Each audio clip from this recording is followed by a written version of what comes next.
There we go. Hello, everyone. Welcome to session 12. And we are talking about strengthening relationships tonight. And I'm Brandy. I'll be your teacher, team leader here at KW Downey. And I have, as you guys know, been in business. I'm going up on my 20th year now in business. I have a team, the Kingdom Realty team. And so excited to be teaching you guys tonight on what I think is my superpower, which is strengthening relationships. We are in a relationship business, right? So that's everything we do in real estate is about relationship. And your ability to strengthen relationships and to get into a relationship with a lot of people determines your income, right? Because if you have a relationship, what typically happens is that you interact with that person or persons regularly, right? That's the relationship part. Okay. So, full disclosure, I could be a bit of a hermit sometimes. So, I get into a relationship and it's all great, and I'm talking to people, and then I fall off the face of the earth because I get busy, right? It happens to all of us. And if it hasn't happened to you, great. It may happen. And so, bless you, bless you. And so this morning,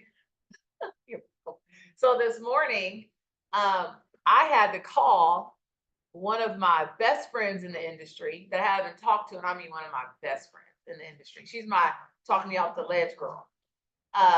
We have been doing this together. I got our license at literally the same time, almost to the day. And we joined the same brokerage when we first started. Yeah, so this is I call her my ride or die. And it's been so busy with the office and with my own business that I haven't talked to her in months. And so I was doing my presentation this morning, and I was like, I'm such a hypocrite. Like, I have not talked to my bestie. And so it made me pick up the phone, and I had to call her. And she told me, she was like, you like abandoned me, dude. Like, what is up? And I felt like crap. I was like, oh, I'm so sorry, mama. I call her mama. She calls me Mija. Don't ask. I don't know how we got there, but that's the way we communicate. And she's like, Mija, I felt so abandoned. And I was like, I'm so sorry. I told her, I said, I promise you it'll never happen again. I was like, I just got, and she's like, what have you been doing? That's been so important. So then I had to go through the whole, few months. And so, but we reconnected. I was so happy because again, that relationship is really important to me. Really important to me. And she, like I said, I feel like everybody in this industry needs to have a Valencia in their lives because this business is going to challenge you. And you need to have somebody that understands this business that can tell you that everything is going to be okay.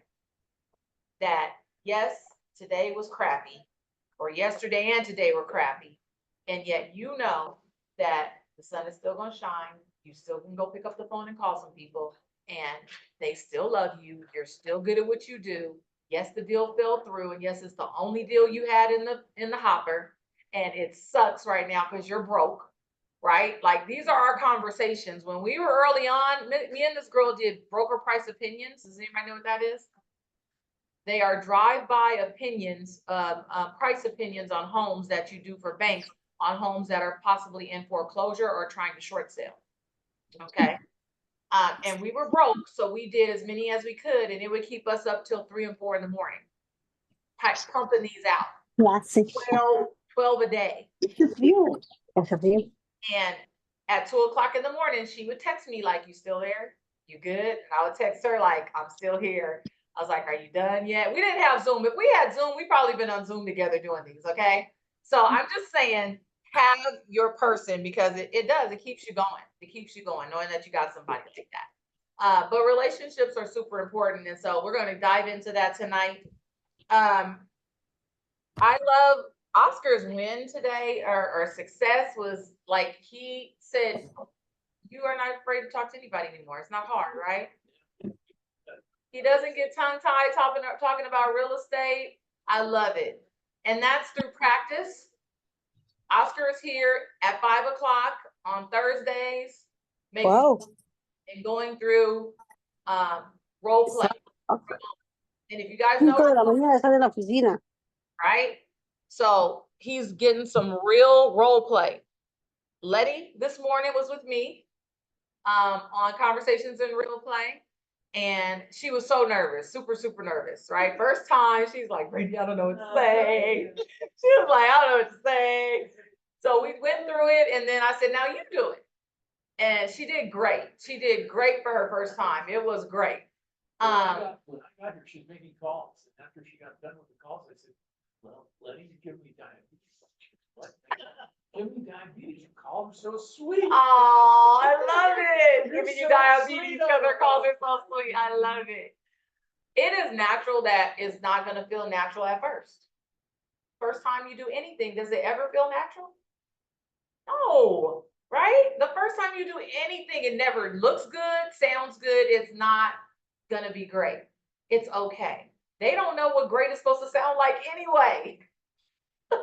They don't. Somebody didn't call them before and say, hey, Letty's going to call you. You need to make sure she doesn't stutter and that she answers every single question you have without hesitating.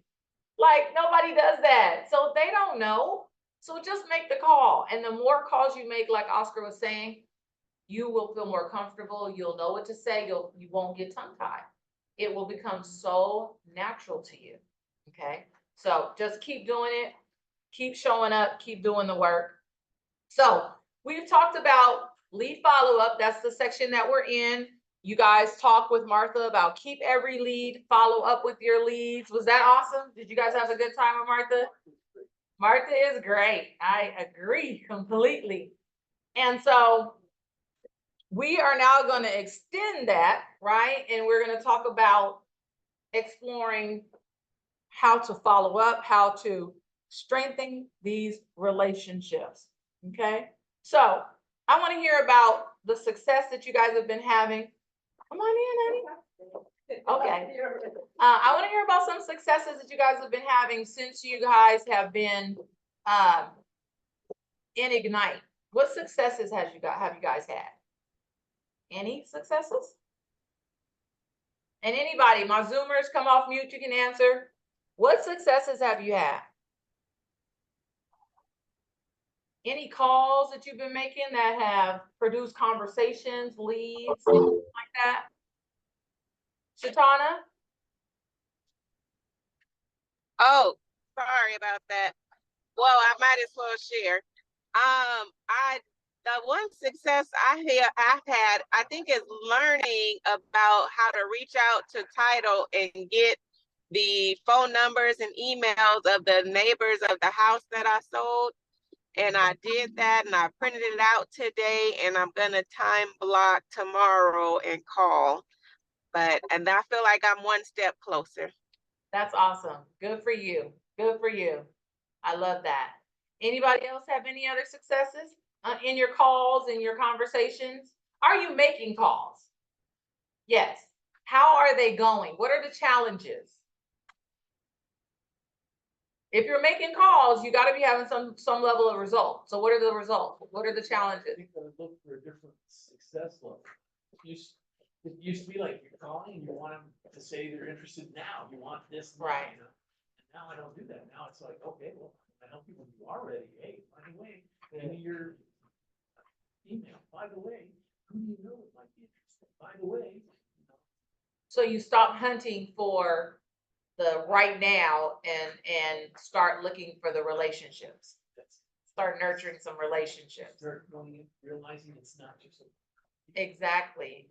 So Oscar's basically saying he now has realized, and that's a huge success, Oscar, that it's not just a one and done. It would make me call and talk really fast and really aggressive and try and put them against the wall. You want to get it now. Right. Don't you understand? It's a good time to buy. Right.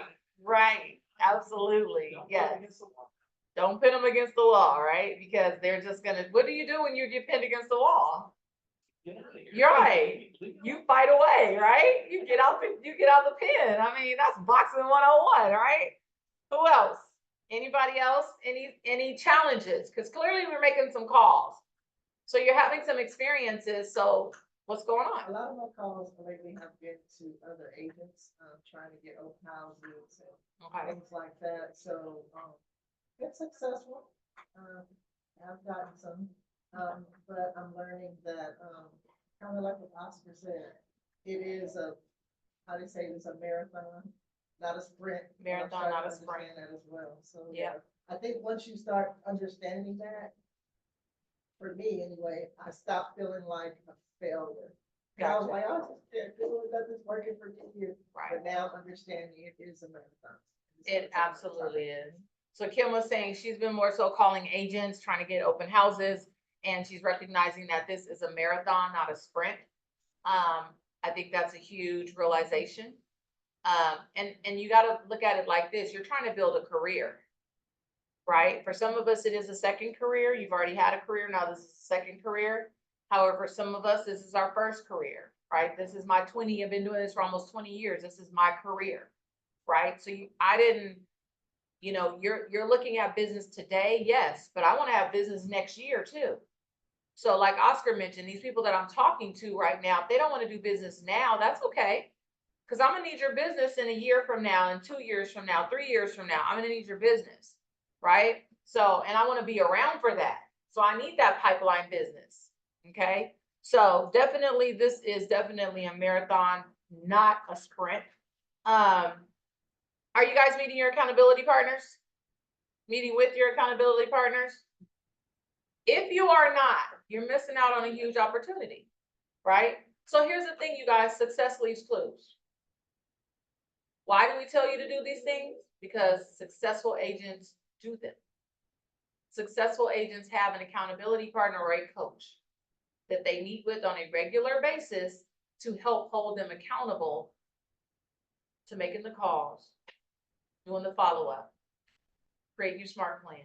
Whatever it is you committed to, you are always going to be more than likely more committed to it if you have somebody that you're accountable to. Now, what I will challenge you is self-accountability is a real thing, and we should all be accountable to our own commitment. However, if you're anything like me, if I said I'm going to the gym today at 5, right? If it's just Brandy going to the gym, I might not make it. But if it's Brandy and Marva going to the gym, I'm not gonna let Marva down. So I'll put on my little stuff and go, even when I don't feel like it, right? So that's why an accountability partner is so important. So success leaves clues. When we say these are the things that successful agents do, and you say you want to be a success, you really got to ask yourself, do you really want to be a success if you're not doing what successful people do? Right? You've got to do what they do because that's what made them successful. And I will say this, don't just try something quickly and then be like, it didn't work for me. You got to keep doing it over and over and over again. Right? Okay. All right. So we talked about, so our agenda for today, we're gonna establish the mindset because everything starts in the brain. Everything starts with the mind, a made up mind. Identify the goal. We're gonna create a plan. And then we're gonna recap and we're gonna talk about your daily success system.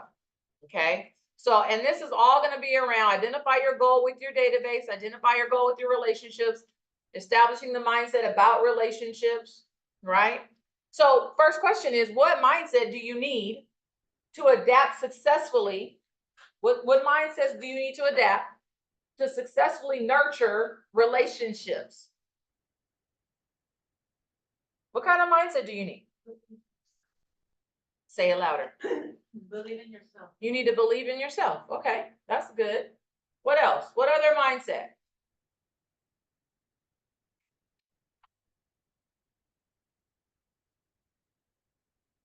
To successfully nurture relationships with contacts, what kind of mindset do you need? You need to believe in yourself. And I think if we unpack that a little bit, give me more about that, Letty. Believe that you can do it and actually do it. Believe that you can do it. So can I put it a different way? Believe that you have value to bring to the table? Maybe? Okay. Believe that you have value to bring to the table, right? You know you're bringing, Oscar said, I know I'm bringing some value. Okay. Yeah, what I had to get over what I had build up to, because I believe I'm bringing value. Right. But what I had to build up to was the fact that what I'm doing, filling out command, talking to those people, sticking them in there, putting them on a smart plan, so that it keeps talking, it keeps sending them emails, et cetera. That was what will build the business. That is what's going to create the rest of the plan to work. So You Oscar's can't do saying it that, unless you do that. right, is that he had to buy into the mindset for him, he had to buy into the systemization of it all. That by putting it all into the system and letting the system work, meaning command, creating these smart plans, putting everybody on a smart plan, that would produce fruit, that would actually produce, would help him to build these relationships, and that would work, right? Because possibly it couldn't work, right? So he had to develop that mindset, is that this stuff is gonna work. Now, you can simply look at others in this office and clearly see that it works. And so you can see evidence. Evidence probably helped you to realize that it will work, right? Because he's No been doubt about working. it in my mind. Yes. Not a doubt It, at all. it's undeniable, right?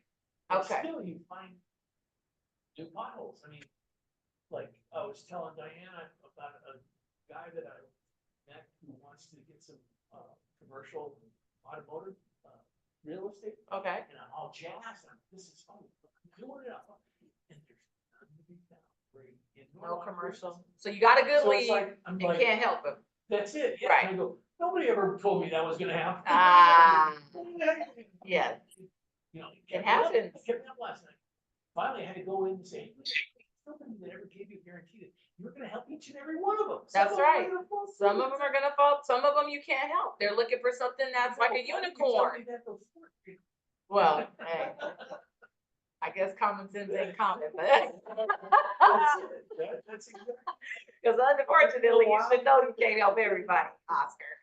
But no, but it's good that you want to help, and it's good that, you know, that it's keeping you up at night. It's good, not that it's keeping you up at night, but it's good that you have that desire to help so deeply that it is keeping you up at night, because that's what makes a good agent, in all honesty. And your clients are going to appreciate that about you, because they're going to know that you're working hard for them. Okay, so that's really a good disposition to have. I would suggest to you, yes, you're not going to be able to help everybody, and yet your client needs to know how hard you're working for him, so that even if you can't help him, you get his referrals. Okay, so you've got to be able to communicate that value, right? That you are out here working for him, haven't found anything yet, and yet he'll know you're working hard, so that he gives you referrals, right? Okay. So the reality is that people work with agents whose emotional proximity to them is the strongest at the time that they are ready to transact business. And what that means in simple terms is you are there at the right place at the right time, right? Emotional proximity, meaning you have placed yourself in their space. They have you in their mind, and they are ready. You cannot control when they're ready. That's what you can't control.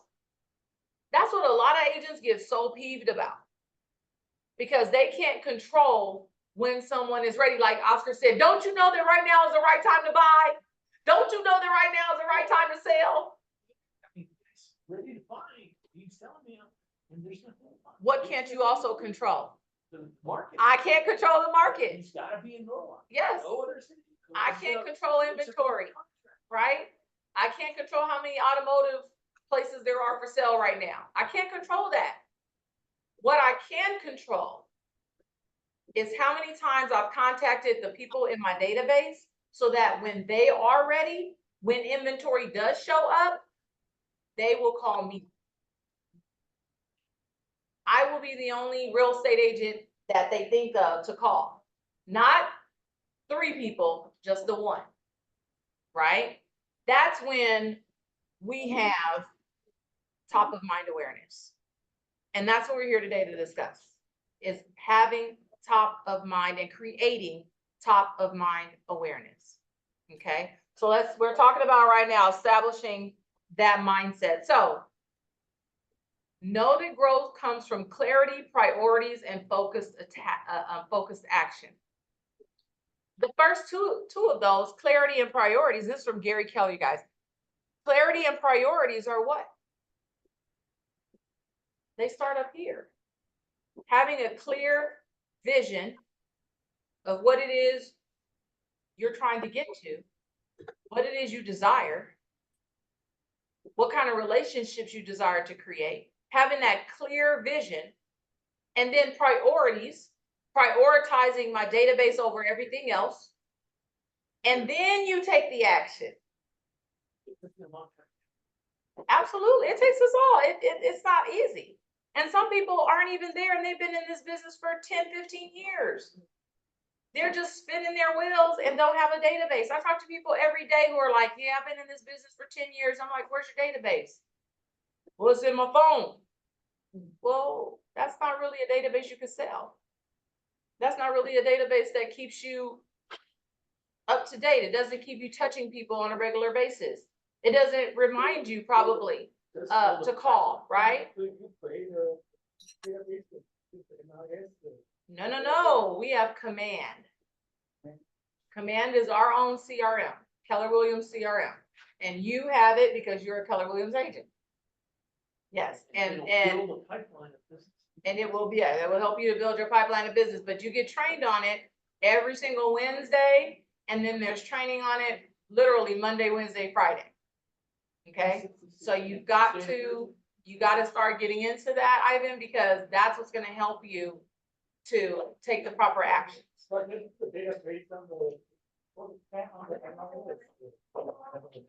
No, that's just sending them properties. That's just one thing. That's just sending them properties. What about the people that don't ask you to send them properties? Yeah. What about those people? What are you sending them? How often are you calling them? Well, if you don't have anything reminding you to call them, if you don't have any information to send them or any system to send them the information, you're missing out on a whole bunch of people that you should be touching, right? What you're doing is you're focusing on the leads. But there's a whole bunch more people in our lives besides the leads. The leads are probably 10% of our database, you guys. There's a whole 90% of the people that are around us that we talk to all the time during the year that should be in your database. Whenever I ask a new recruit or a new agent and I'm like, hey, you know what, how many people you got in your database? They count leads. They say, oh, I got, about 13, some, 20, some 5. I'm like, no. How many people are in your life? How many people are in your world? How many colleagues? Did you go to college? Did you go to high school? How many people you got on Facebook? How many people you got on Instagram? Right? Do you know your mailman? Do you know your hairdresser? Do you know your landscaper? Who's in your life? That's your database. That's your database. All those students that you teach tennis to, that's your database. Or their parents, at least. That's your database. Okay? All right. So, you guys remember this model? What is this model?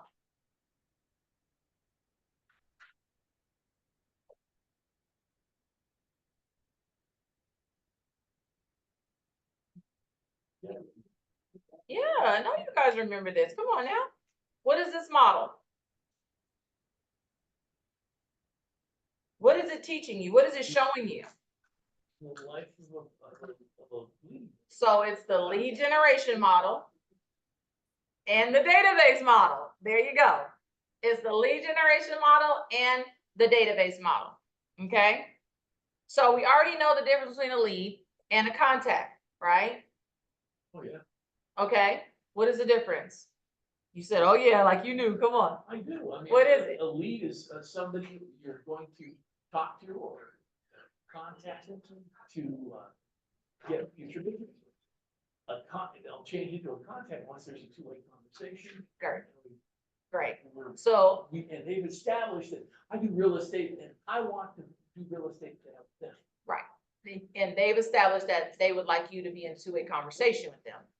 No, they don't tell that. I just make sure I line them up with the command so that they remember me when they're ready to talk about it. No, well, okay, but the definition of a contact is that they've given you permission to have that two-way contact with them. Oh, yeah. Yeah. The lead is just somebody that you've been in contact with, but has not given you that permission to go back and forth with.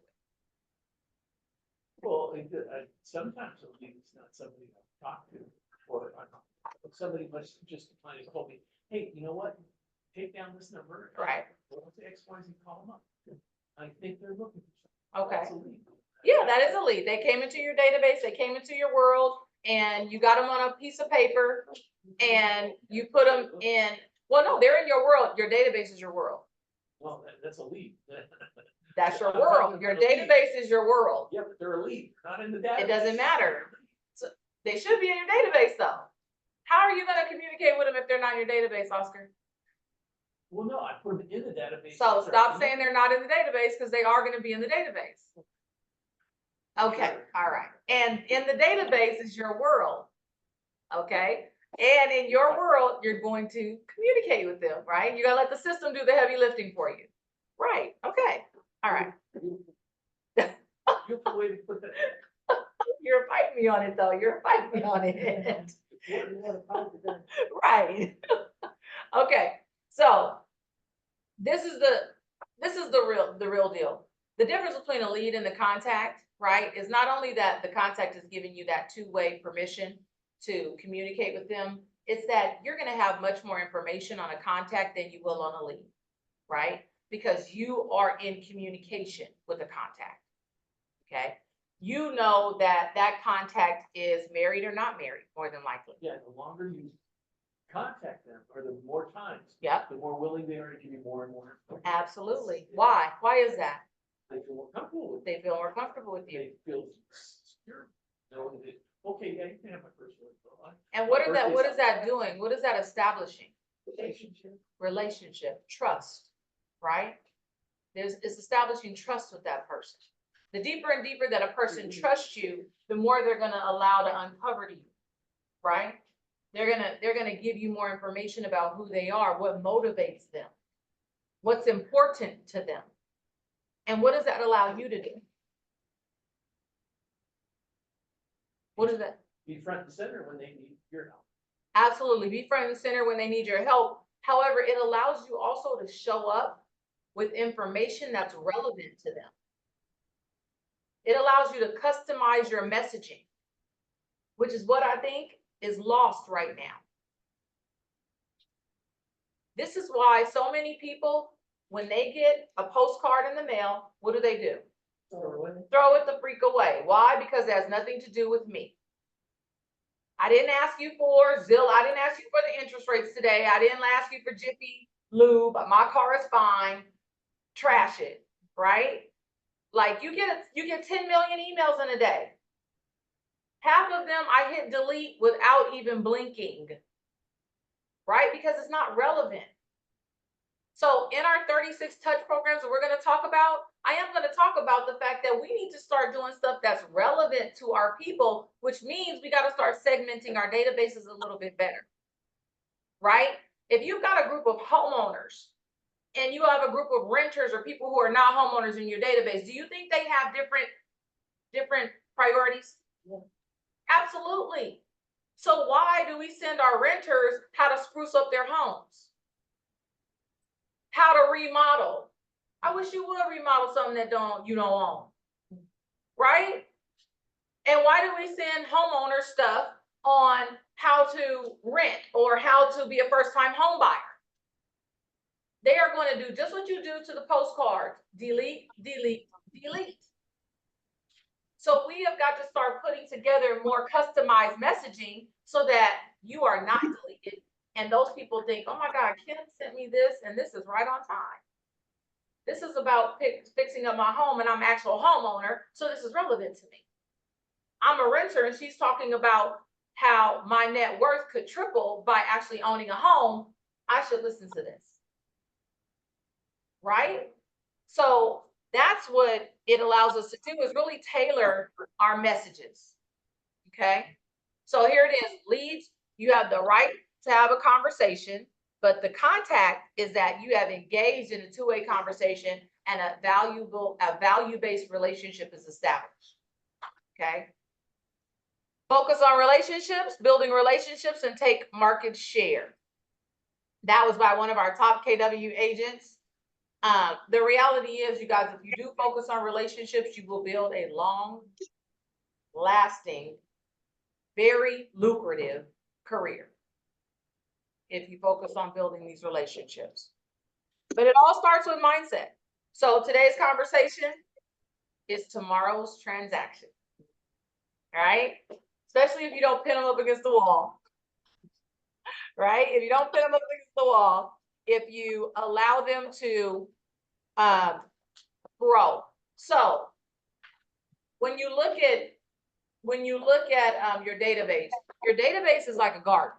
That's why we got this cute little illustration here, right? Your leads are seeds. They're the seeds in the garden, right? And then when they actual blossom, that's your harvest. That transaction, that's your harvest. Huh? I tell folks all the time, plant the seeds, then water them. Those are the touches. Then water them. Plant the seeds and then water them. You guys are going to see the harvest. It may not happen overnight. And no, you've got to be asking for referrals. It does not happen overnight. Why? Because nothing happens overnight. Nothing grows overnight. It takes a while. If you plant a seed, you don't go back out the next day unless you're 2 years old, right? The 2-year-olds will go back out every single day looking at it and seeing if it's growing, right? But no, it's going to take a couple of weeks. It's going to take weeks. It may take months to grow, right? It's the same thing with relationships. They take time. Okay. The reality is, a question for you guys. How do you make sure you will have a harvest large enough to fund a big life? How do you ensure? I like that. Letty said, have enough seeds. How much leads you generate? There you go. Do the math, right? How many leads do you need to have? How many seeds do you need to have? Because you can work backward in terms of how much you want to make and then work backward. Yeah, absolutely. The reality is that you can ensure it though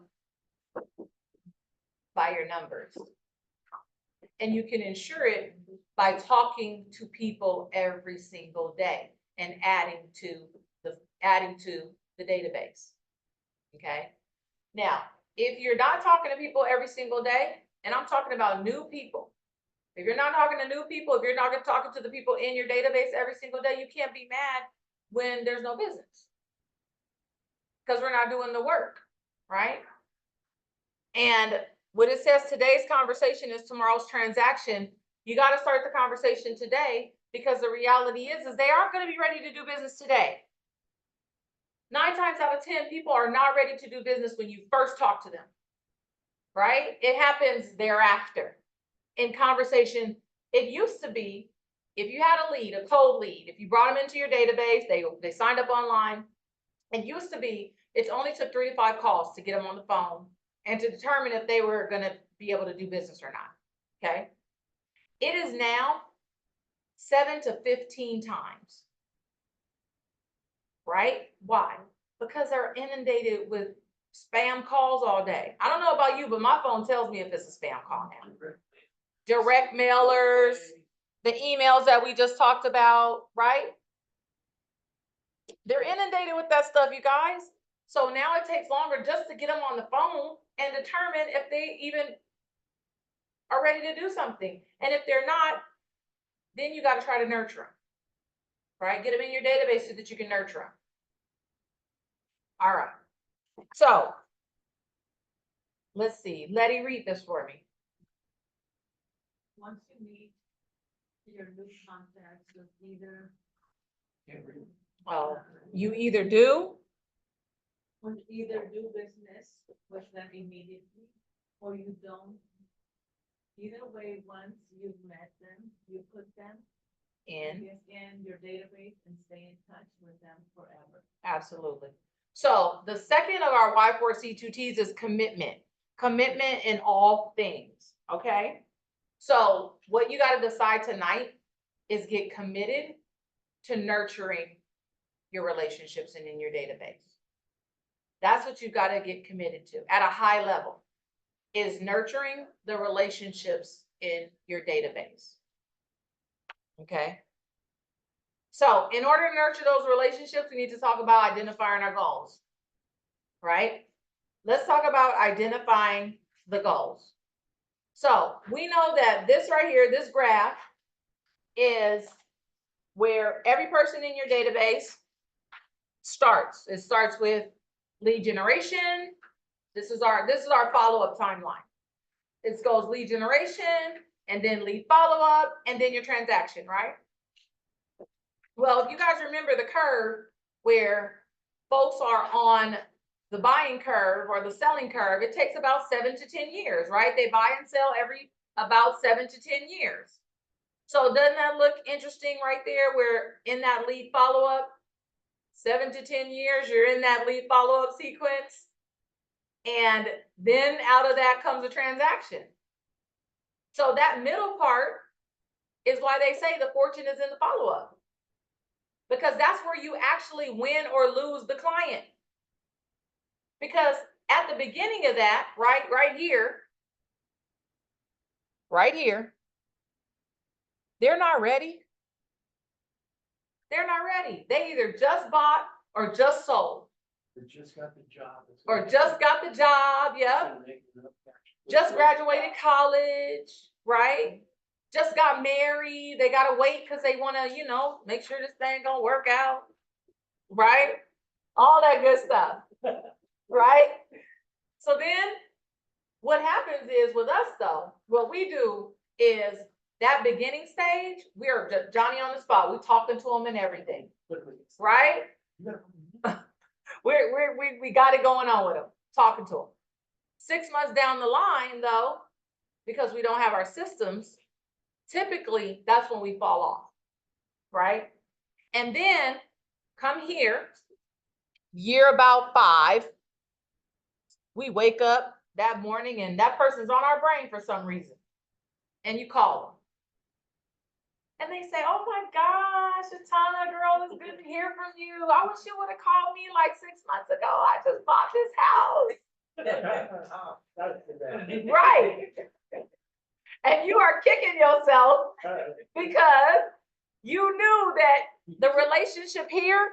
Because as Martha would say, you've been being a secret agent. You've been being a secret agent, or you just been being a silent agent, right? You didn't talk to them, right? You were too busy nurturing people that maybe, or talking to people that maybe said they were ready to buy now.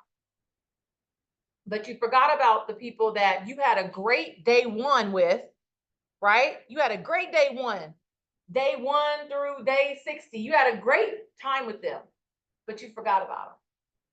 And now 5 years down the line, when they purchased, they didn't use you, because it's not their job to remember you.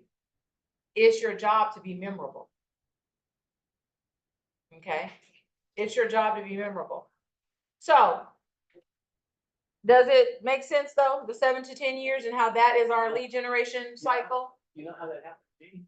What's that? About 6 months after I started here, Mm-hmm. the lady, the cleaners, one day I'm coming in and she says, oh, I just bought my house.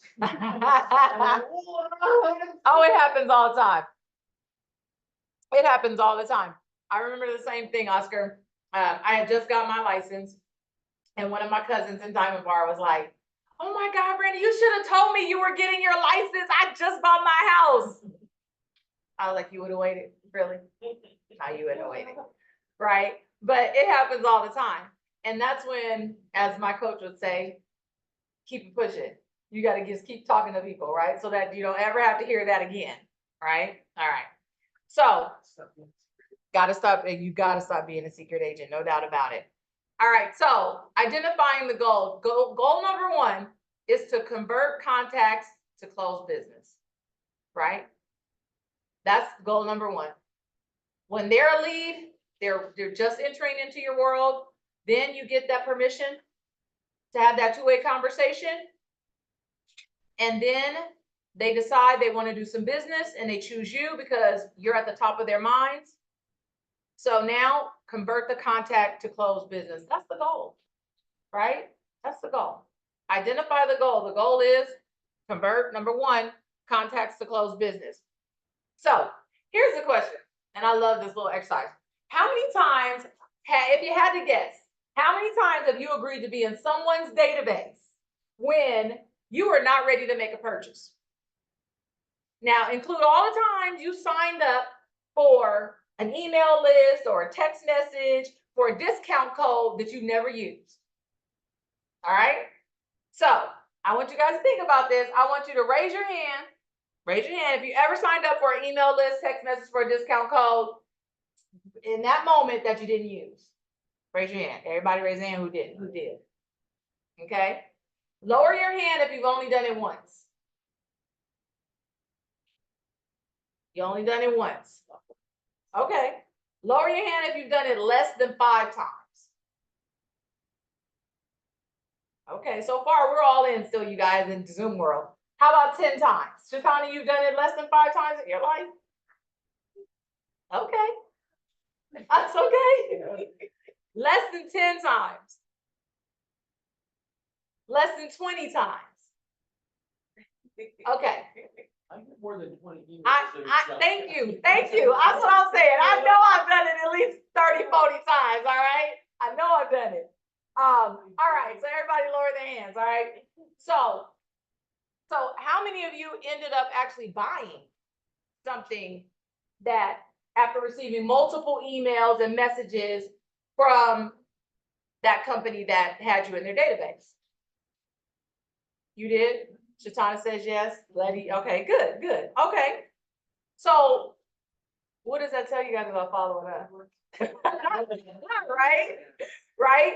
Okay. I don't know. My ladies will know this. You guys know Temu? Yeah.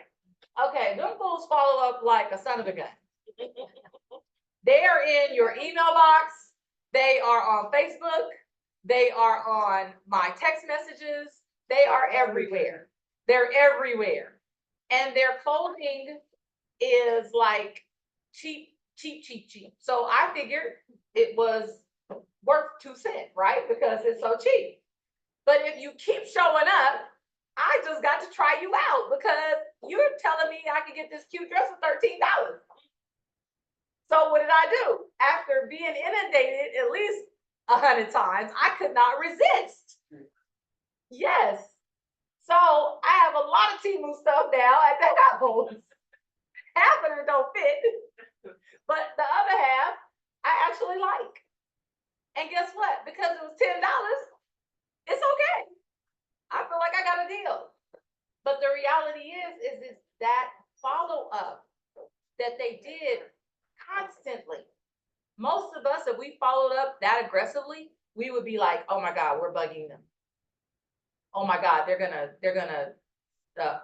put me on the list to you know, what do they call it? The do not call, but spam. Yeah, they're gonna spam, or they're gonna tell me that you know, to not what do they call it? It's something when they say that they don't want to be contacted anymore, right?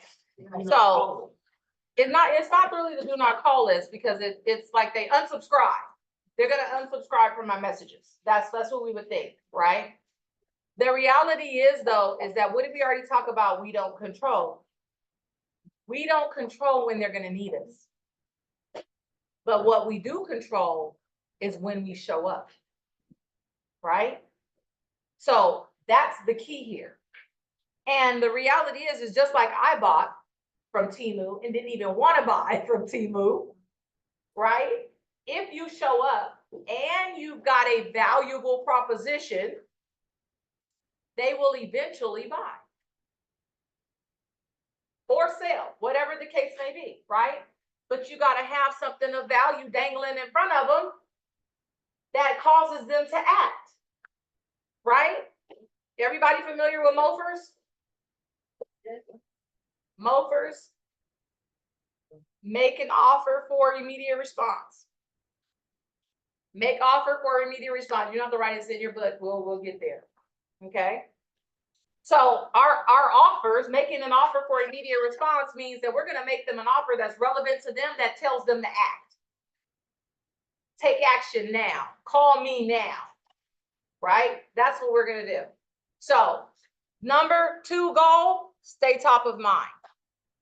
Here's a very interesting, you guys know about mind share. So let me take you through it quick. And I think we did this before. When I say soft drink, who do you think of? Shout it out. Coke. Who else? Dr. Pepper, Sprite. Okay. But almost everybody said Coke first, right? Tennis shoes. Who you got? Nike. See, it's almost unanimous. Nike. Come on. When I say coffee, unanimous. You see how programmed we are, you guys? There's like literally one thing you typically think about, one company, one person that comes to mind. When you say realtor, When you say realtor, Martha. She said Martha. That's right. When you say realtor, I say Brandy, right? That's right. That's right. That's right. You say Kim. Everybody should be saying their own name. The reality is that people only have in their brain space, typically space for 2 people. 2 to 3, they used to say 2 to 3 people, but because we get so much data on a daily basis in our brains, it's typically 2 people now. Okay. So when they think about real estate, they think about 2 people, and guess what? Only really one of them they want to call first. It's not like 2 people vying for first place in their brains. It's just 2 people. If you ever played spades, it's like I got one in the backup. I got one in a possible.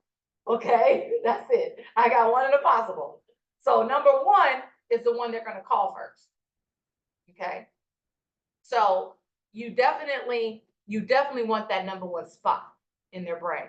So this right here is showing us that 74, according to the NAR, 74 to 75% of all buyers and sellers spoke to just one agent. Just one. Before choosing to represent them. They signed the contract. 74%, 74 to 75%, you guys. Just by being there first, you get almost an 80% chance of closing the deal. Isn't that crazy? That means if you're good at all, they don't want to talk to somebody else, right? They want to talk to you, and they're going to do business with you. You just got to be first to the table. And yes, and be able to deliver, right? That's it. That's why it's so important when we're talking to you guys that you practice on us and not on them, because you're already in the winner's circle. But you could take yourself out of the winner's circle by getting in there and treating them and acting like a rookie, right? So that's why it's so important to practice here in our safe space versus practicing on your $10,000 commission check with that on the line. It almost sounds laughable, right? It is, but we do it all the time, right? All the time. Martha, you. yes, today I went to show property that I have for sale with someone. And the guy said, I want to buy it, but he was selling it. And I say, so why don't you buy it with the guy who's selling it, right? Oh, because he didn't give me property. So I've been asking him, he didn't give it to me. And he said, okay. So I showed him that, and he said, but even if the seller don't accept my offer, can you represent it? Find me another one? Oh. Sure. And then, I grabbed my app and I said, what about this one? And this one? He said, oh, okay. Immediately I said it to him, this one's selling. I love it. So I got him as a buyer. As a buyer. And the reality is like, you see how immediate she was with being able to show him, what about this one? What about this one? So your technology allows you to be able to be super responsive, right? His agent wasn't able to do that. You know, but I have one of she my, can do it right then and there. one of my agent friend, she fight with me, she said, you answer to everybody, I do, you should, I do, I do answer to everybody, Because you can, I do. because you're using, and you're not pulling your hair out to do it either. No, I answer. And to that's what everybody. that right there, the not pulling your hair out. See, most agents think that in order for me to be a Martha works all day, 24 hours a day, and she's running around like a chicken with her head cut off. And if you know Martha, you know that that's not doesn't work true. Because Martha's helping me. Right, right. Martha's teaching 4 or 5 hour classes in here, right, on technology. But what she's doing is she's using the technology and letting the technology make her look like a superstar, right? And all she's doing is being able to set it up and spending. Now, let me just keep it real, because Oscar knows this. Did she spend a lot of time getting to know that technology? Heck yeah. That did not happen overnight. That did not, her being able to whip that app out like she did, that ain't like, she didn't just walk into Keller Williams knowing how to do that. She learned how to do it. She invested time to be able to do that. And then she built habits around it. Every single person that she comes in contact with that says, I would like to know more about X neighborhood, she set them up. Immediately set them up. I've been here at this office now. Well, even if they mention it. You wanna live in that area? Okay. Yeah. Even if they mention it, yeah. Even if she knows what area, she sets them up.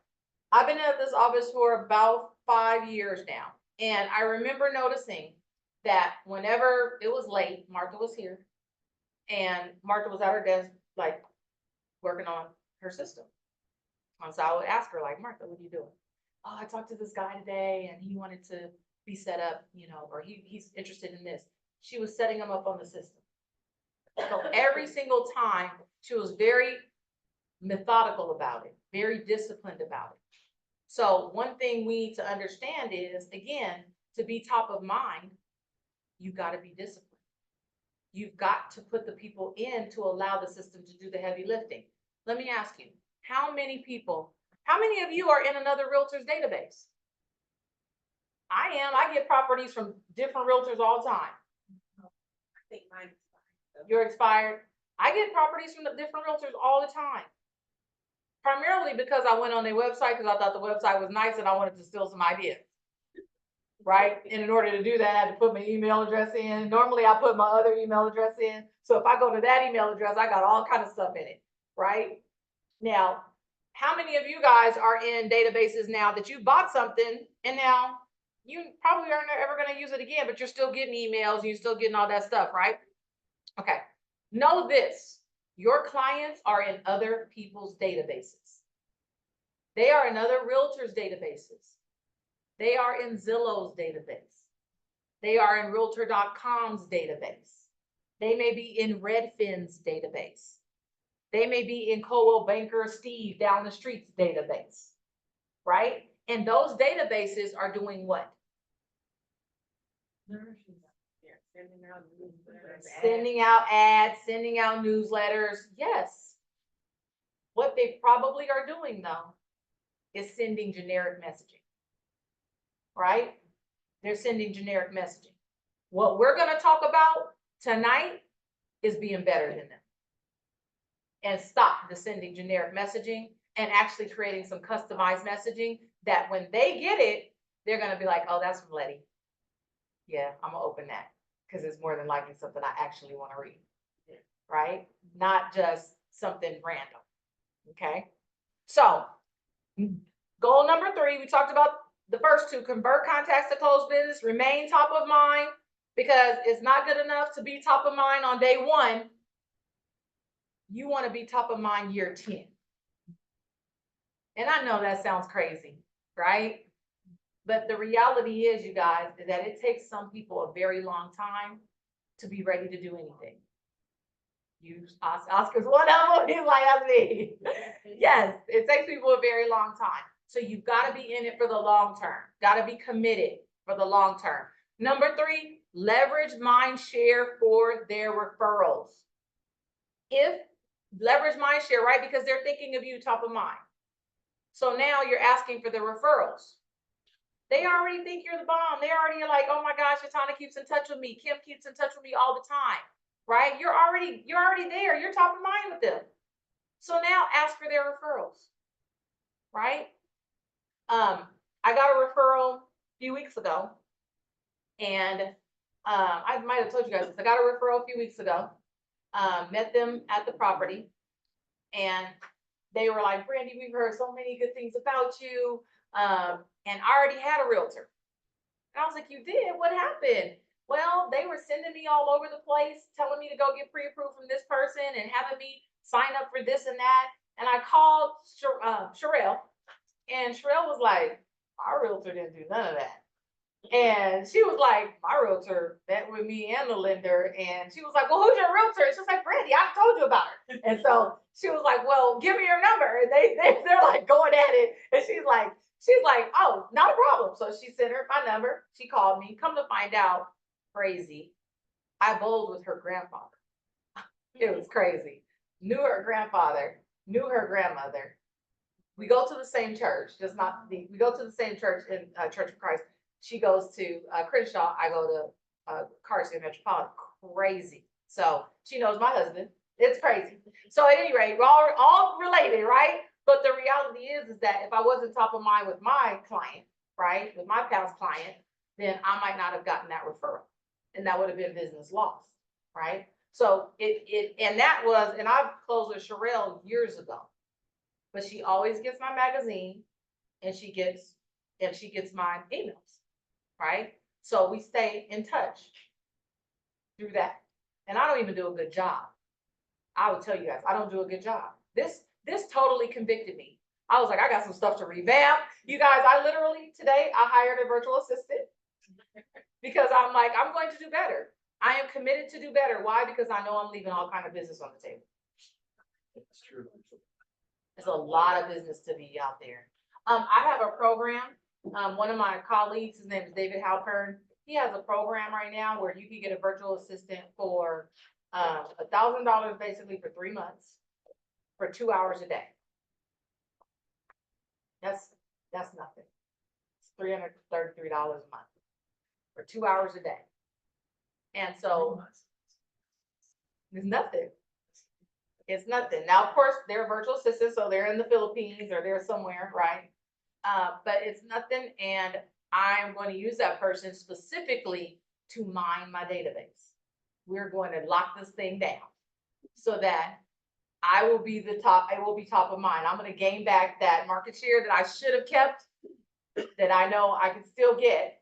I'm going to go get it, right? And I'm going to apply these principles that we're talking about, because I'm doing it, but not at the level that I could be. How far back are you? I can go back 20 years. I actually have a database. Yeah, I actually have a database. Now, I did do that. Everybody is in there. Everybody is in there. They're just not all being communicated with systematically. And that's the part that's opportunity. Yes, that's the part that's opportunity. And I don't even care if they already bought, because I know the other agent is not keeping in touch anyway. So I'm gonna go get them back. That's the way I feel about it. And if I can't get them back, so what? That's okay, right? So yeah, we're gonna go kill it. Yes. American Lifestyle. It's through remindermedia.com. But again, that's money that, because I've made money, now I can spend money, right? I didn't do that day one. I did not do that day one. That thing costs me now $333 every other month. And it sends out about 160 magazines right now. Yeah. And they're great magazines. I love them. But I mean, I wouldn't suggest you do that right now, because you don't have to. You start making some money, you want to do that, great. Okay. So if you're doing what we're going to talk about tonight, you won't need it. I'm going to get rid of it at some point, because I'm going to do what we're supposed to be doing. That is a set it and forget it. And I've used it because it's a system. And in case you don't have nothing else, I got that. They hearing from me every other month. I have at least that. 160 of them is hearing from me, right? And they're my best folks, because I keep that list updated, right? Okay. So, all right. So, and when I say best folks, these are really good clients that have done multiple deals with me. and or they're people who refer me multiple business. Okay, so they're not even on my past business. They're just the ones that normally will send me a referral. Uh-oh, set up. All right, let's keep going. So, all right, you guys, this is the killer right here. 89% of buyers recently purchased their home. This is from the NAR 2023, okay, stats. 89% of buyers recently purchased their home through a real estate agent or broker. 89%. So don't let people tell you that they're not using brokers and realtors. 90% of all people are, okay? Only 6% purchase directly, like a for sale by owner, okay? 7%, only, let's listen to this. Only 7% found their agent when inquiring about a specific property. They found it online. Only 7% of them found it online, found an agent online. Only 7%. Okay. The other another 7% found their agent through a website without a specific reference. What does that mean? That's about 14%, right? That means that 86% of all buyers and sellers find their agent through a referral. 86%.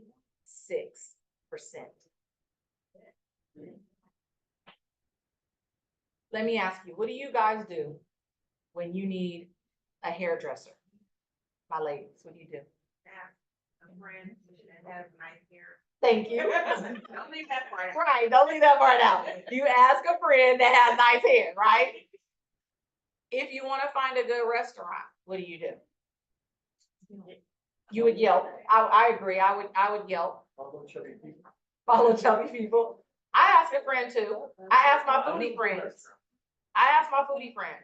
The ones who I know love good food, love food like me. I'll be like, hey, if I was, what do you think about this restaurant? Right? So typically when we want something of value, we ask somebody who they know, right? Most people are going to ask somebody who they know that's a realtor or a lender, right? They're going to ask. They're going to ask their friend. And what you need to be able to do is be that person on that friend's mind, right? And they got to have your information. Because here's the killer right here. We already talked about how many of them would interview only one agent. 90% of buyers who use 90% of the buyers would use their agent again or recommend them to other agents. To others. 90%. The reality though, you guys, I think the number is like only 57% of them do. Why? No, it's not that. That is true, but why aren't they? Because they don't keep in touch. They lost touch with them.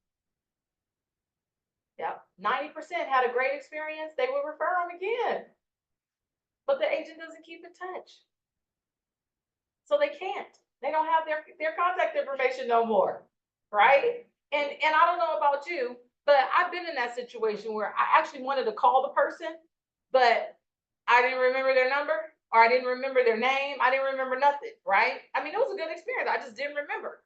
We got a lot on our brains, right? And do you think I'm about to go through every shoebox, every email, everything trying to find you? No, I'm not. I'm gonna go find somebody else who's easily findable, right? That's what you do. And they're gonna do the same to us.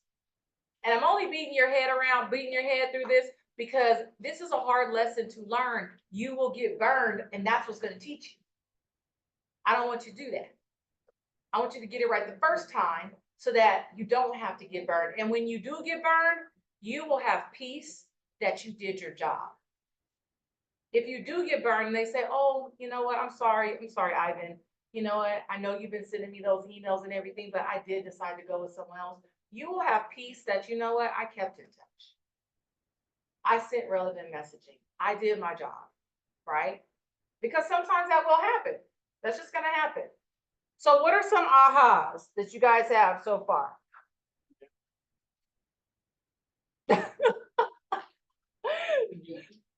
You gotta give us more than that, Oscar. Give me some ahas, you guys.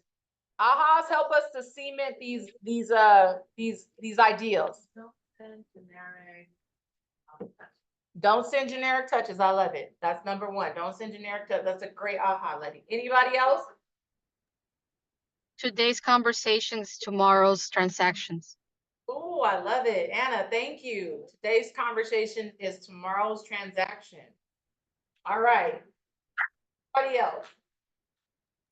I like the fact that you said about us being in other people's database, like retails and stuff. Yeah. That makes a lot of sense. Good deal, Juan. That is a great aha. Is that we're in other people's databases, so clearly we've got to be doing something different, right? So that we can stand out. Awesome. All right. So let's move on. We're going to talk about devising our plan. This is the meat and potatoes. We all know about the 19 to connect, right? And the 1 to cement. We know about what we're going to talk about tonight is like the 36 touch, because that's really the long-term plan. Okay. That's the 1-year plan. The 19 to connect, that's when you first meet someone, and the 19 to connect and the 36, they overlap. Okay. So let's talk about it. And I'm going to have to move this so that you guys can see this good. There we go. That's better.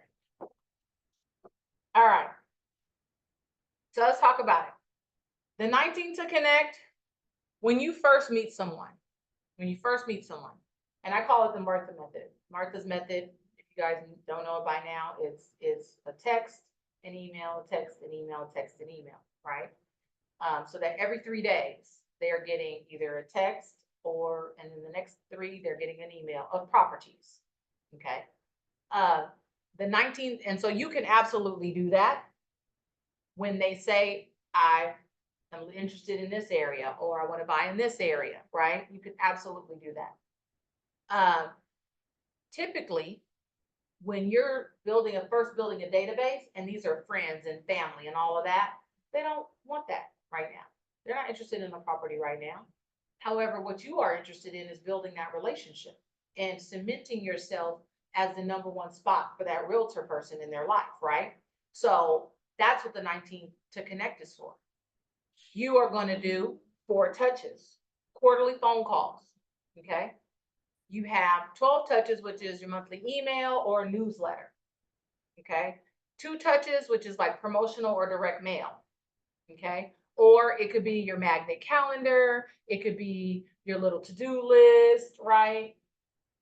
It could be a printed market report that you give to them. And then 1 touch is an annual event, a party, a seminar, it could be, okay? I know you guys just did the Will and Wine. Yeah. That's an event. So you guys have done one now, right? Wonderful. That is good for you, Shoshana, and a good turnout. Oh, awesome. So that is awesome. You guys did that. And yes, was it work? A little bit. Well worth it though, right? Yeah. Absolutely. Absolutely. And the thing about it is your clients are going to remember that for a long time. That creates so much value for them, and they're going to tell people about it. Albany. They won the free living trust. Oh, that's wonderful. Because they just got a little one, so that's perfect. I love it. Okay. So the reality is that this contains a mixture. You see how it's got a mixture of phone, it's got a mixture of email, mail, and all of that. Why? Because you got to hit people on all cylinders. You got to hit people on all cylinders. You can't expect that when you make the phone call that they're always going to answer. They're not. You can't expect that they're going to open all your emails. They're not. You can't expect that they're going to open all your mail. They may or may not. But what you can know is that if you hit them with all of this, guess what? They're going to touch. You're going to touch them. Okay? In person. In person? Yes. In-person visits? Absolutely. Now, the 1 to cement is a high value touch that solidifies the relationship. Okay, and it opens the door for future transactions. So what is a high value touch? It's kind of just what Ivan was talking about. It's a face-to-face. Okay, it's providing something of value that is extremely relevant to them. So if they say, I have credit issues, it's you going out of your way to get them a couple of credit repair referrals. And what do you call it? Facilitating a meeting for them. It's you maybe even buying a book on credit repair for them. Yeah, absolutely. If they're a first-time home buyer and they're like, I can't buy right now, but I really want to know more about it. You guys, we have first-time home buyer books from Keller that were made by Keller Williams. It's sending a book in the mail and saying, hey, I know you're interested. This will get you on the path. Let's talk about it. Right? It's, They ordering. yeah, we can order. I have them some in there. Yeah. Absolutely. And then you put your little post-it on there and yes. You make sure you read it before you give it. Yeah, that would be good, but it's a good book. So it's clients who talk about investing. We've got the Millionaire Real Estate Investor book, right? Why not give that away? Why not give that to them? Right? So that's that one touch to submit that relationship. Okay. It doesn't have to be a book. It doesn't have to be that. It can be that they said they were interested in just the value of their home and you do a market analysis and you hand it to them. Put it in some nice binding and hand it to them, right? And say, here you go. I just wanted to, you mentioned it. I know you didn't ask, but I just wanted to give this to you. Trust me, no strings attached. I just thought it'd be good information for you to have because you mentioned it, right? That's that because they're a contact. You've had that two-way conversation with them. Now you're starting to uncover some information. My mentor, when I was first starting to do real estate by relationship, that's what he calls it, Brian Buffini, real estate by relationship. He would tell us that every time you have a conversation, document the conversation because you are learning about their lives and they're telling you things about their lives. Like, oh yeah, he's like, hey, how's your day? Oh, good, girl, I'm ripping and running. I just had soccer practice and I'm on my way home. Ding, ding, ding, ding, ding. We got a kid in soccer, right? I might not have known that before that conversation. So I'll say, how old's your kid? I didn't know that. How's your kid, boy or girl? Now, do they think I'm interrogating them? No, they just told me you got a kid that you ripping and running for soccer, right? So, oh, how old is your kid? Now, what are you doing? Documenting, right? Do you have any, is it just have the one? Now you take it a step further, right? Okay, so then you just keep talking. And then, okay, the next conversation, right? Oh yeah, I was at work, it was so long. You know what, I never asked you, what did you do? Not yet. Not yet. Not until they're like, oh, this is birthday weekend. Hey, I'm turned up, whatever. Or you see it on Facebook. Because now you don't have to ask about birthday because most of them are on Facebook. So all you got to do is be friends with them and you'll see their birthday right there. And then guess what? You put that in your database. Easy. That's one of the first things my VA is about to go do. Fill it in. Go to my Facebook page, fill them all in the database. Because most of them are my friends. Right? So have a program for the first time buyer. We do have a program for first time home buyers. California, California, finance agency. yeah, Cal HFA. Cal HFA. Yeah, Do you have a certain income? we'll talk about that later. That's really a lender question. But yes, you have to have certain The income. government give you down payment. Yes, absolutely. Yep. And that's a great piece that you can send to somebody who says, I would like we role play this morning, right? I would like more information on down payment assistance programs. Guess what? Go get it. They got Rosie and Nancy have that stuff on QuickDial. They can email you, they can put your picture on it and their picture on it, and then you email it out. Now you're relevant. You sent out something of relevance to the person, right? So, but the key again is that you are going to be building your database so that you're top of mind, and you're going to be building it on forward, family, occupation, relationship, and dreams. Right? 4. That's a quick acronym to remember. Family, occupation, relationship, and dreams. You're going to be using those 4 conversations in the 36 touch. You're going to be using those 4 conversations in phone calls in the 19 connect to deepen the relationship. And every time you're going to ask, and you're just going to remember forward. Hey, Letty, how is your family? Now, if they're single, I might not want to ask that unless you know mom and dad. Like, hey, how's your mom and dad, right? But how's your family? What's going on at work? Everything okay? Everything good, right? You're just having a quick conversation, right? And if it's summertime, hey, you got any plans for the summer? Right? Or if it's Christmas time, all right, what's going on for the holidays? What was it? Dreams. Like, what do they want to do? Are you going on vacation anywhere special? Dreams, right? Stuff like that, right? If you know that and some of this, again, you guys use social media. I say it all the time, take what's online, offline.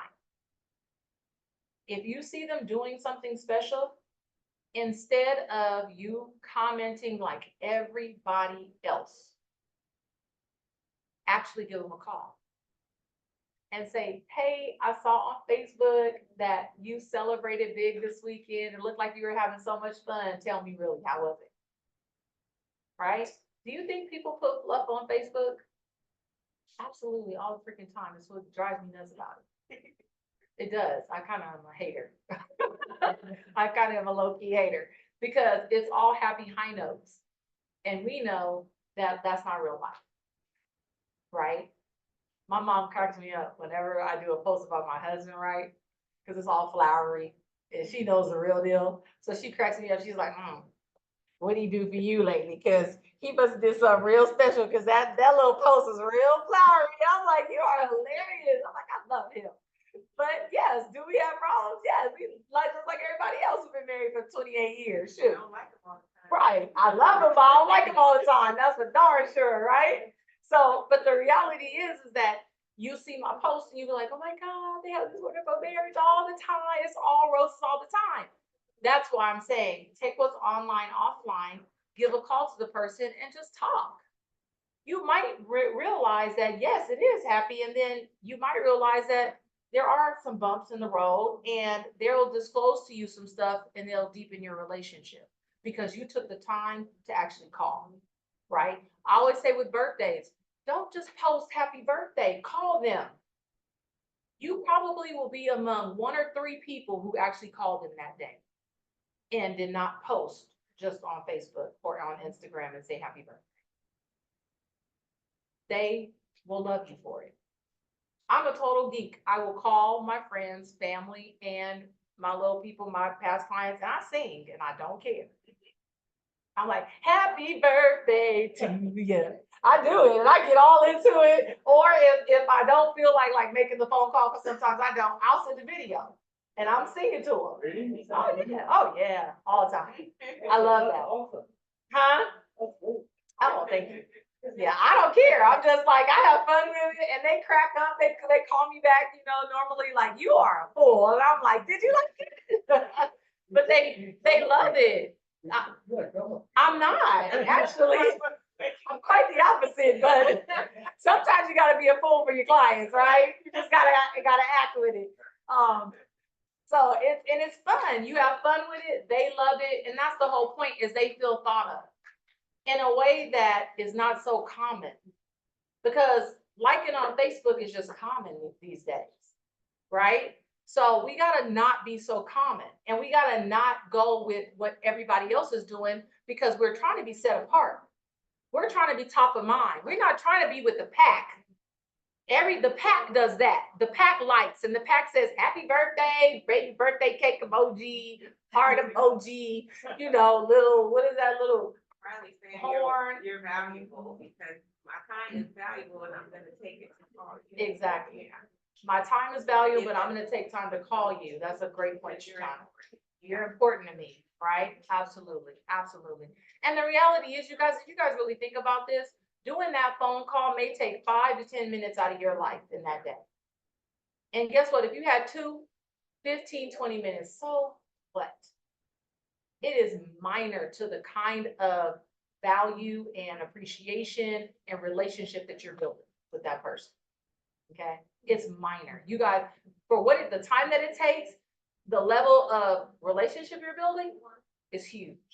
You got a huge ROI just on that 15 minutes alone. Okay? So, crafting your message. Crafting your message.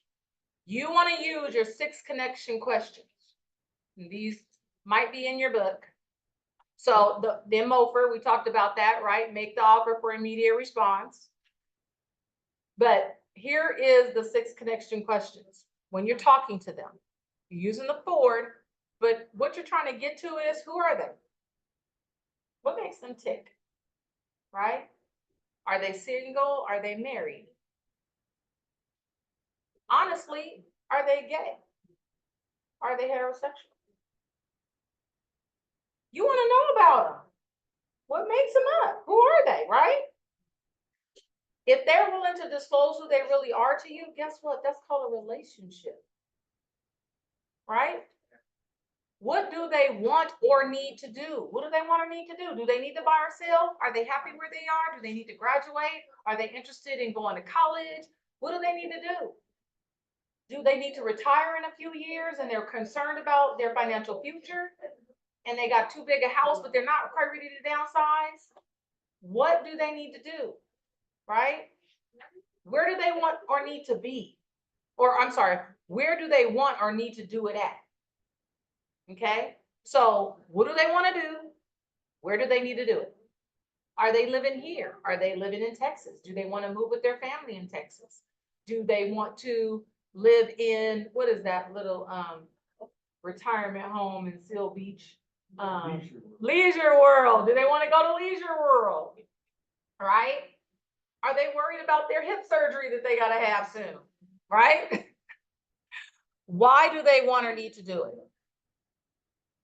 Right? Are they facing a job situation where they think they're going to be downsized? Are they just up for retirement? Are they doing a job switch? What is going on in their lives? Why?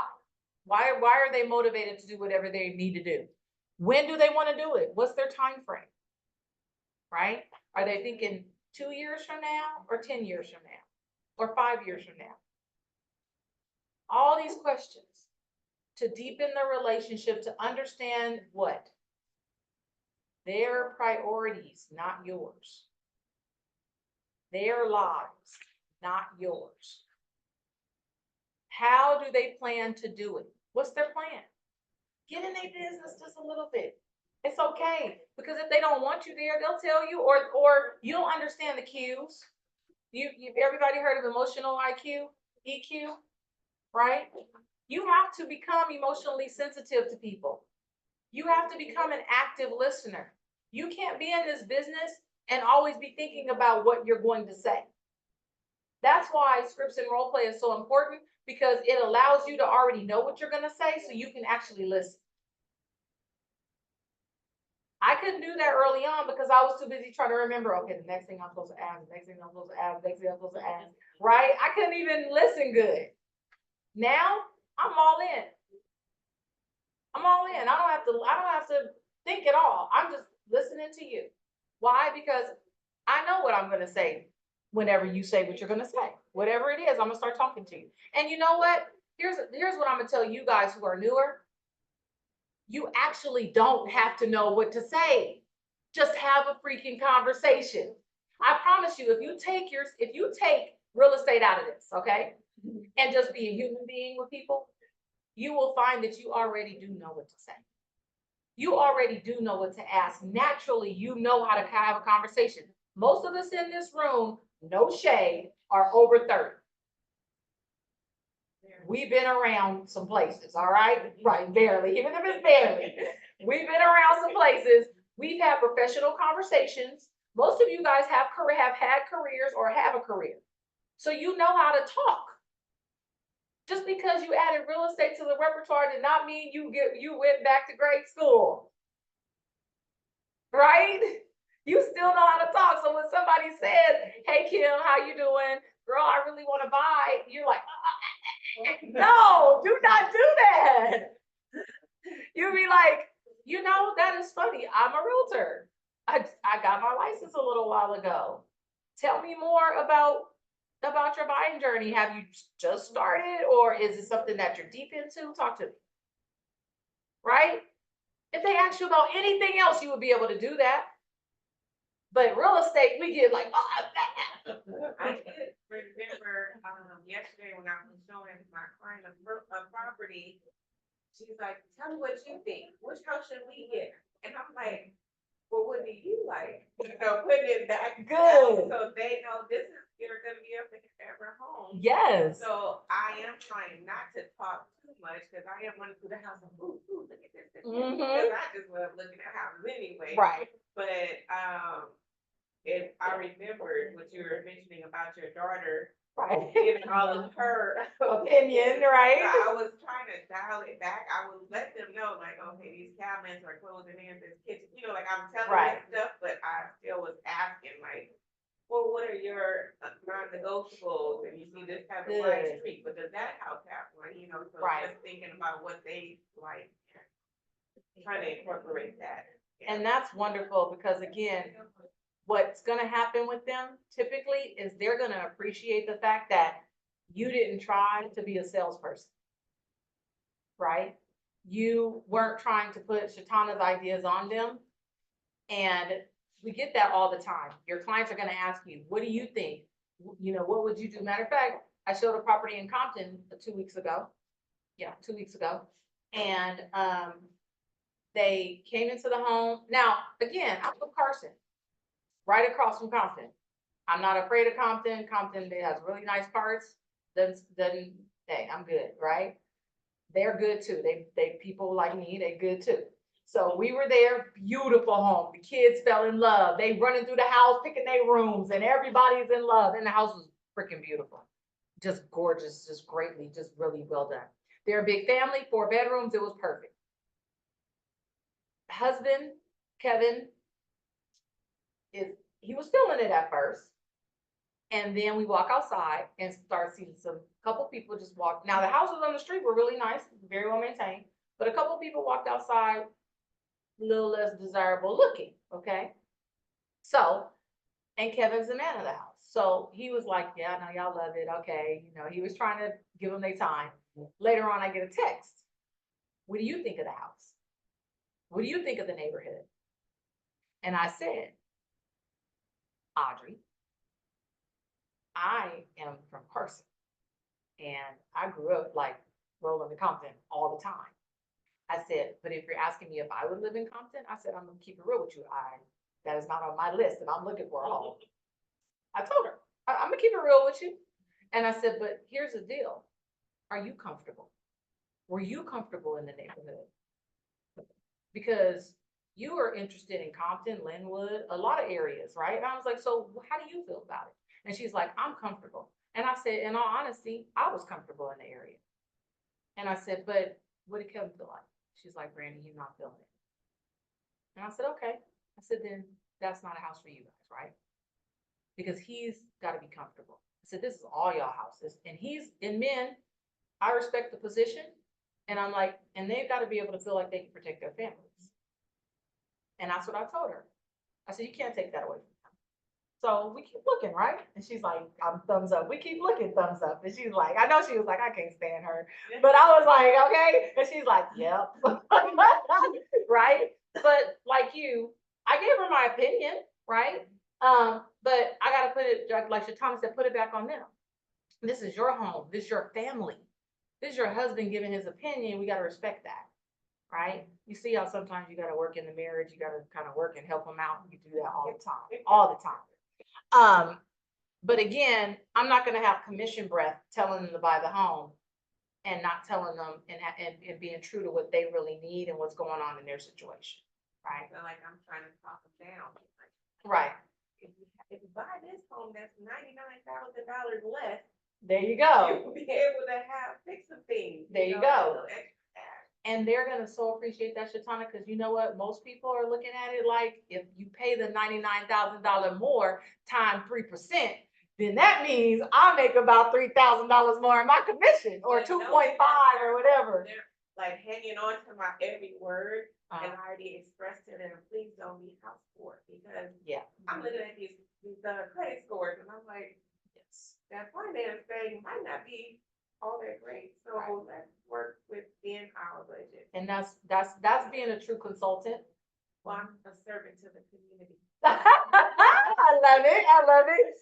But, and that's what they need. They do. And that's, again, setting yourself apart. That's setting yourself apart, is being a true consultant, being a true advocate for them. Even when, because you know, buyers, they get happy. They get happy, and they start seeing how, like my husband right now, crazy. He is out of control. He is like your typical buyer. Our price range is 800 and below. Why is he favored in all the $900,000 homes? Last night in bed, this fool rolls over like, babe, you gotta let me see this tomorrow. 865. I said, for what? Why do you need to see that home? Because this is all we want. And I said, and it's gonna stay all we want right over there, because it's out of the price range. I was like, why can't you get this through your head that it's out of our price range? But typical buyers get crazy. Could we buy that home? We really could. Yep. And he would love to stretch and go buy that home. But like Shatana, no, because I understand the finances and I'm your consultant who happens to be your wife. He had already told me several times that I would be fired if I was not his wife. And so he has literally told me that, like, you would be fired if you were my wife. I'm like, okay, I'll take that. I'm gonna keep you on the straight and narrow. All right. So let's talk about the MOFers. Make offer for immediate response. So a MOFer, here's a couple of examples of a MOFer, okay?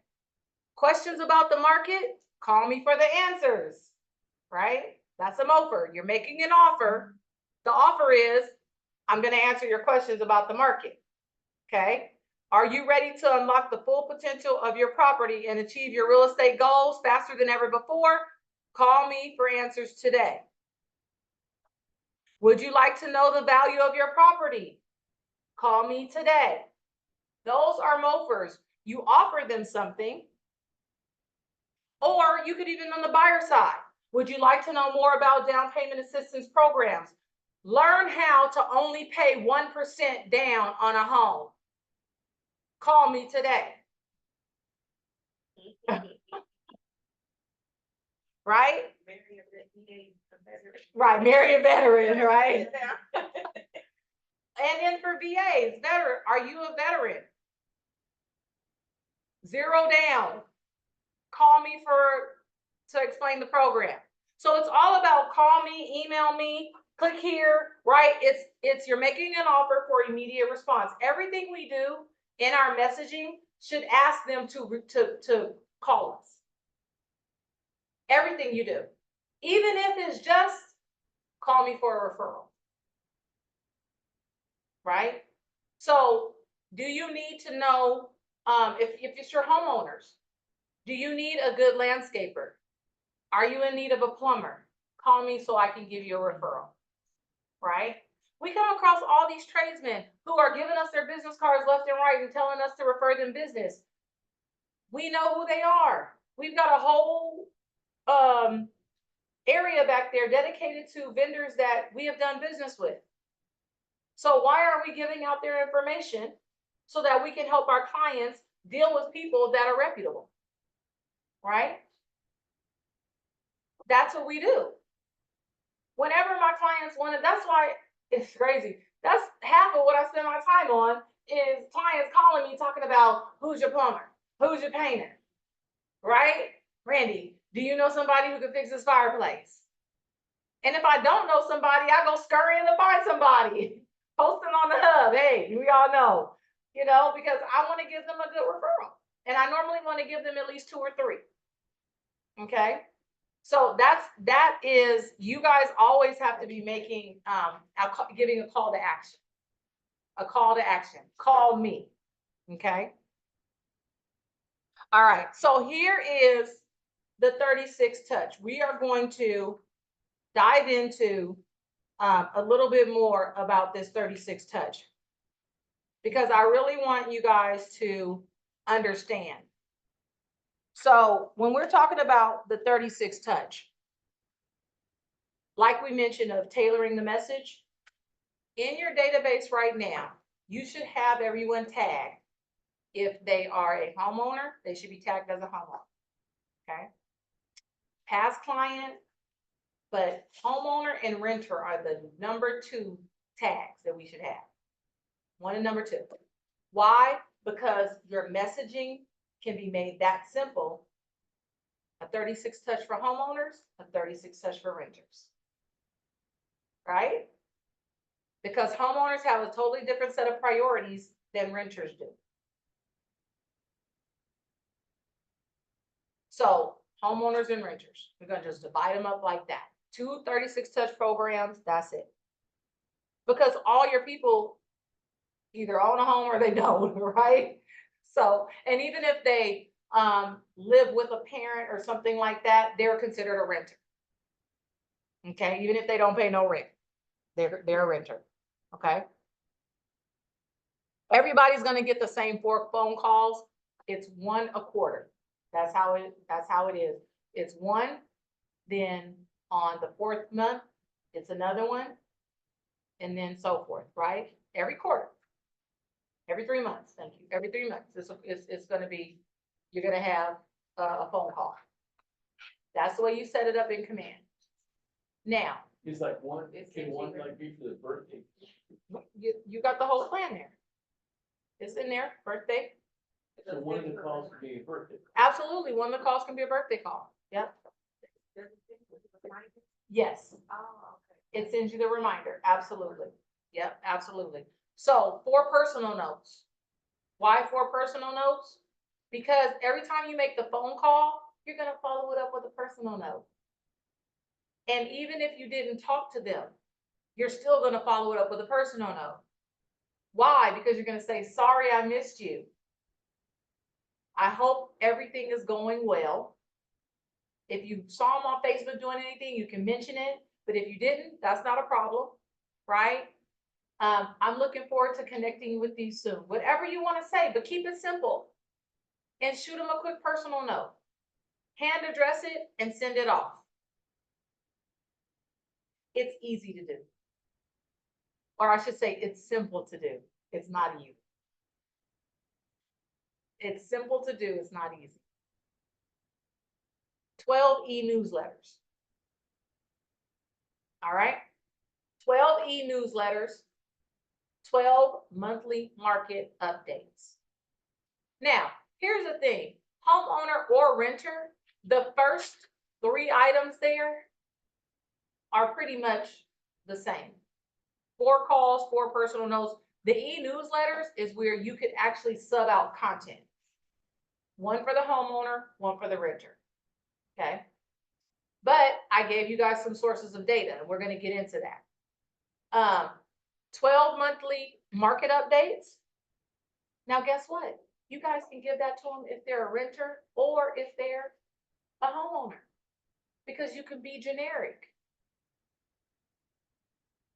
You guys can do a quick 30-second video of what's going on in the market. Hey guys, this is Kim. I'm just here to let you guys know that currently in LA County, Orange County, San Bernardino, and Riverside County, yes, we are still in a seller's market.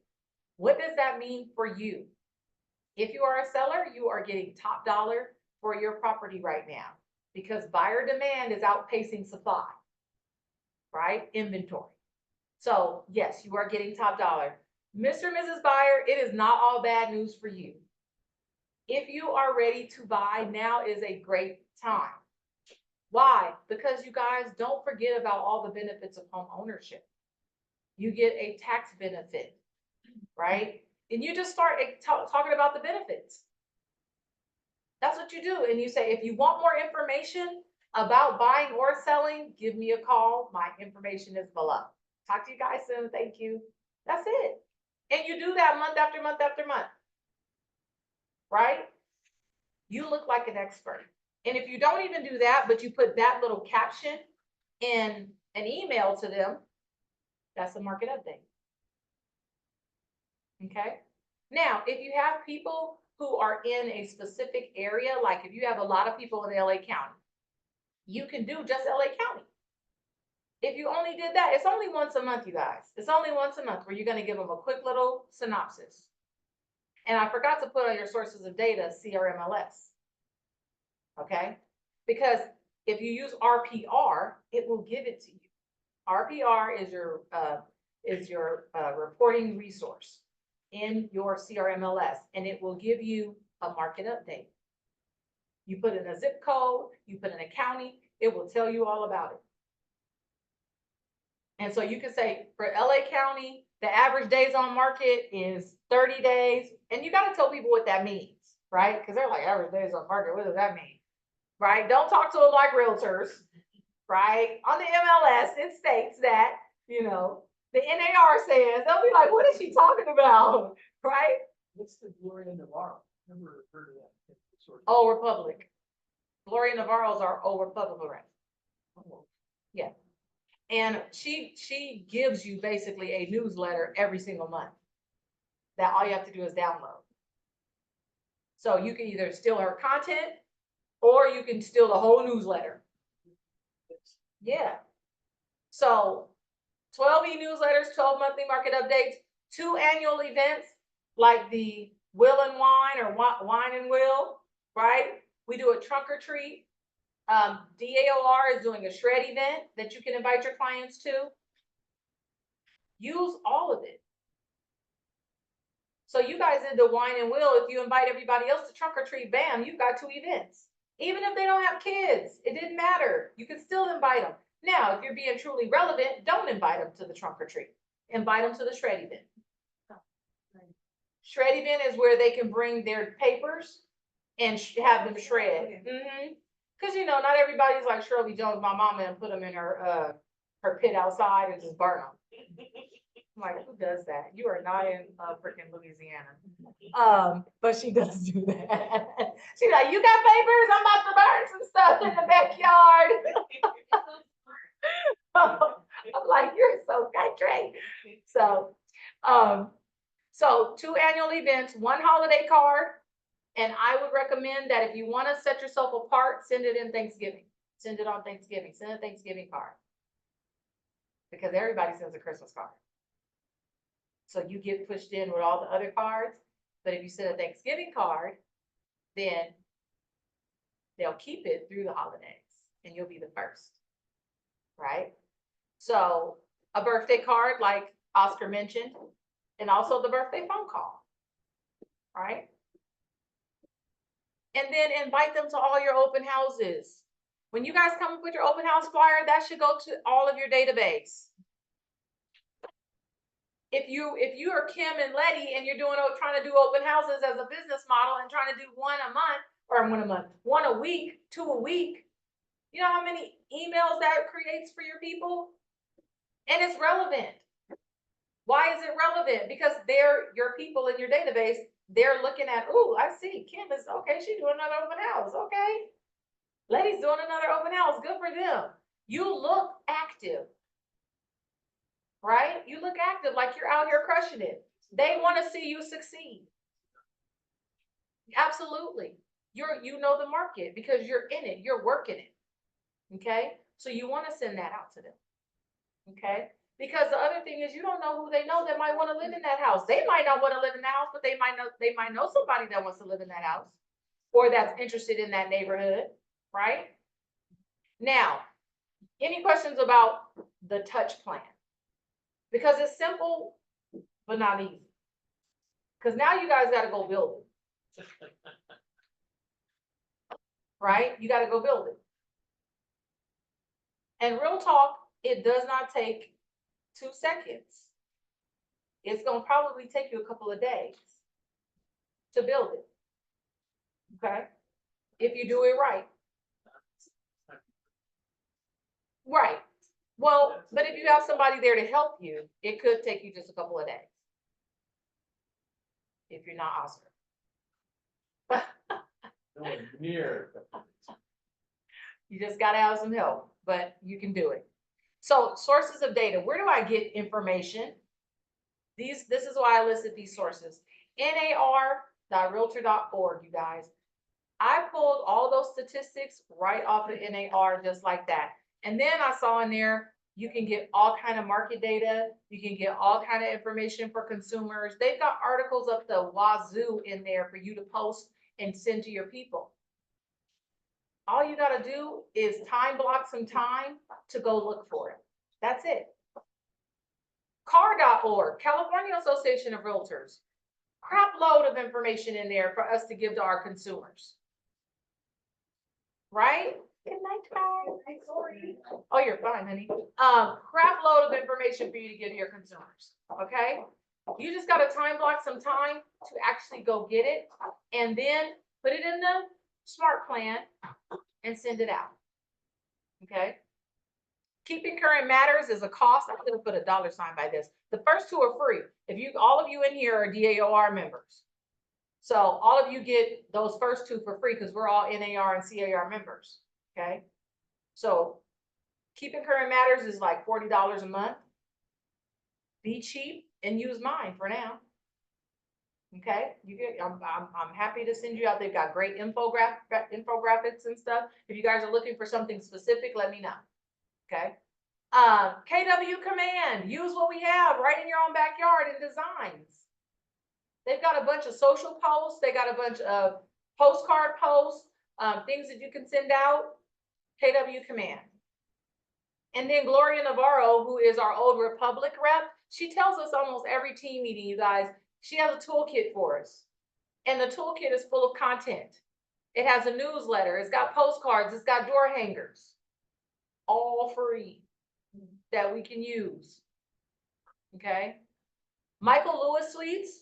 You guys know now everybody can have their own Michael Lewis Suite login, and it's got a crap load of marketing material in there for us. So Michael Lewis Suite, if you don't have your own login, get it and get in there and start looking at what information is in there, flyers and marketing material that you can send to your clients. And then Downey Capital. You have got your lenders right across. Any program, they have flyers for you on those programs, right? First-time homebuyer programs, down payment assistance programs, they have all that. Ask them, have them co-brand with you. Have a few of those already emailed to you so that you don't have to go get them when someone asks you. Already have them ready. Have them queued up. You know how Martha flipped out her phone, like she got it on low jack, she hits her hip and just flips it up. She cracks me up. So she just hits her hip, she got her phone, hey, what you want? You know, she's like the dope man. So what you want? I got it. So, right. So be like that with resources. If your friends or somebody mentions, hey, I like this down payment assistance program, how cool would it be that you already have it as a draft in your email and you could be like, hey, what's your email address? Let me send this to you. And you get it out to them just like that. How many? You talk about right here? Yeah. It's unlimited, but don't tell nobody. It's unlimited. You don't charge. Oh, Yeah. You're welcome. Y'all didn't hear that. you reminded me that I have a flyer. Absolutely. And have a digital copy, right? Because you can send it out to everybody, right? You can, but yeah, you know. So Downey Capital, Google, right? We can Google anything. Whenever my kid asks me about something that I don't understand, I Google it, right? Whenever anybody asks me about something I don't know, I Google it, right? So if you need an article about a thing, about a real estate thing, Google it. I got a question on that. Yeah. The class that Gio did on the digital- Social media. Yeah, where do we find that? I want to see it again. Oh, yeah. Because he mentioned some. It'll be on the resources hub. there. On the It should be hub. on the hub. We get maybe a year back. I mean, I looked. No, it would have been recent. I'll look at it. I'll make sure that it's up there. But yeah, it should be on the hub. And then we have our own YouTube page too. Yes, we do. Everything is posted there first. Put that down. Okay, we got a YouTube page, you guys. We had a YouTube. Yeah. So here's the thing. This is real work, right? And the purpose of this is that After this, you guys go to work on this. Okay, because if it lives and dies right here, this class meant nothing. And you guys are gonna lose more business than you even wanna think about. Because we're not gonna reach our people. And we're not gonna consistently communicate with them. So this is real talk. We have got to be about committing to building this 36 touch program. And not building it for next year. No, we are in May, right? So to me, we should be able, we're in the very beginning of May. We should be able to commit that by the end of May, at the max, 36 touches in play.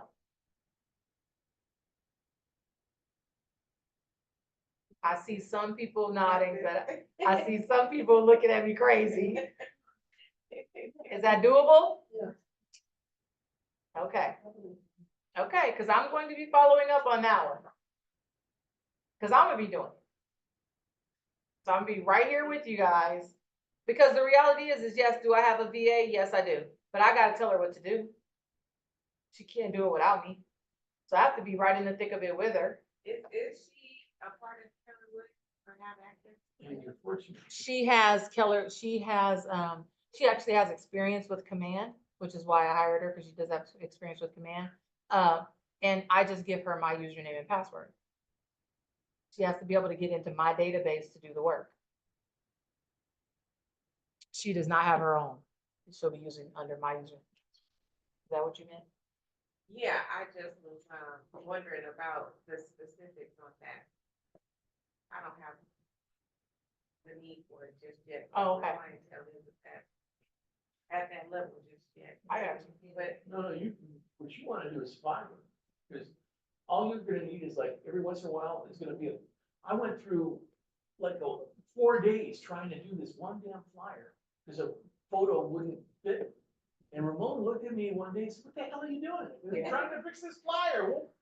And he says, you tell me, this is $5 called flyer. I went on a Fiverr, boom. I felt like such a fool. I you wasted just 4 submit days. your information and Yeah, then they. some lady in create it. Bangladesh was on the other line. She gave me the JPEG copy, the PNG copy, a PDF copy for printing, and one other kind of copy. And Yeah. FIVERR. It's worth everything. Oh, yeah. Yeah. I use it all the time. Them and Upwork. So Okay, Upwork is another one. Yeah. never heard. Fiverr is cool for like flyers and stuff like that. Upwork is when you want database work or you want something a little more, they do my video, they did my video editing. So just depending on what you're looking for, I love Fiverr for just that, for graphic design type stuff. Yeah. Very cheap. Yeah. But then use your plug and play options too, right? Like I said, Michael Lewis suite is plug and play. So drag and drop. I couldn't make Michael Lewis work. Stop trying on your own and start calling people. And say, Brandy, I need help. Diana, I need help. Don't sit there and beat your head against the wall on your own. That's why you're a part of this office. Use the resources. Because then we can get you on Zoom and show you how to do it. No, do not do that. That's why we're here, you guys. We've been there, done that. So we know how to do it so that we can help you to do it faster. Okay? You guys do not have to do that. But yes, these are great resources. Now, the reality is that now we got to go and do the work. Okay? And the first thing is, let's look at the database. Let's make sure that they're all tagged homeowners or renters. That's number one. Okay? Make sure that they're all tagged homeowners or renters. You got to go through every line. Okay? Some of you don't have a lot of folks in there, so it'll be easy. Now, the other thing I want to challenge you is this. If you don't have a lot of people in your database, start asking yourself the question, who am I missing? Because remember, this is not a lead database. This is a everybody database. Everybody that you talk to, this is everybody that you talk to. Everybody in your world should be in there. So look at your phone and start from the top. And if that person would know your name when they called you, when you called them, if they would know who you are, they belong in your database. Okay? If you called and they said, Hey, oh yeah, lady, I remember you. Put them in your database. Everybody should be in there. Go to social media and look through your social media and say, who am I missing that's not in my database? You only need one piece of information for them to go in your database. You either need a phone number or an email address or a physical address. You don't need all three to start. We'll build up to that. You only need one to start. Make sense? All right. So that's first. Let's get them all in there. Let's tag them correctly. And then let's build. Oh, no, you're fine. And let's build the database. Okay? So we're gonna start developing our 36 touch. What time is it? I said I was gonna get you guys out of here. Oh, it's time. We're done. So that's what's important right now is we're gonna develop your 36 touch. You guys know that next week I'm actually not here. My daughter has her final tournament of the year. So it's going to be so bittersweet. But this is it. So, well, if they win the tournament, they go to regionals, which will be televised on ESPN. So that would be so much fun. Yeah, that would be amazing. So, what's that? Softball. Yeah, so I was away last week because it was senior week. She's one of 3 seniors, but she's the only senior. You guys, she went in with 7 other girls in her class, her recruiting class. She's the only one left. The only one left. And so they really celebrated her huge. My mom was there, my brother, all my kids, my grandkid. It was amazing. So we had past players that played with her freshman year that were seniors. They came back to celebrate her. It was freaking phenomenal. My heart was so full. And all the girls, what they said about her. Oh my God, I was crying. I was just like a big old baby. And one of the cool things, I'm sharing this because I'm such a proud mom. One of the cool things was her last at bat, her regular season at bat, right? She was up to bat and they were trying to run rule the team. They were trying to skunk them. And so her coach realizes this is her last at bat and she's like, Sid, do what you want to do, kid. And she backs up and Sydney gets up to bat and she's got a runner on first. And so Sid shows bunt. Well, when you got a runner on first with 1 out, move the runner, right? That's typical. But not on your last at bat typically, right? You're trying to rope that bug, right? So she shows bunt and then pulls it back because it's a ball. Then she shows bunt again and pulls it back because it's a ball. Her coach goes up to her and I see him, but I don't know what they're saying. But I found out later, her coach went up to her and said, at your last at bat, you really gonna bunt? And so my kid says, I'm moving the right? So make a long story short, in the huddle after they did run roll them and skunk them, my kid ended up hitting. The girl was pitching and so Sid, I guess, figured, get this, I can hit it. So she hit it, got a run and so we were like, so anyway, make a long story short, in the huddle afterwards, the coach said to the group, she said, Sydney is the epitome of what a bison should be. And she said, her last at bat, this kid was willing to sacrifice her last at bat for a bunt. That wouldn't have even really counted for her, right? To sacrifice for the team. She told her team, she said, half of y'all wouldn't even thought of that. And so proud mommy moment because that's her character. That's a character thing. To be a team player like that, to be sacrificial like that, that's not a lot that you can teach people. So proud. Thank you. I was so super proud. So yeah, so I was like, that was like kind of like your database, sowing those seeds, nurturing them, and then they grow, right? On the family level, because you got to do it in all areas of your life. But thank you guys so much for tonight. Did you guys get something out of this? Can we take this? Okay, let's do this. I think you guys, we can build some very just powerful relationships. We can be powerhouses in this real estate game. And actually, if we do this right, it's going to be a hell of an office. You guys are going to have hell of a careers because you're going to be doing it different than 90% of the agents out there. 90% of the agents are churn and burn.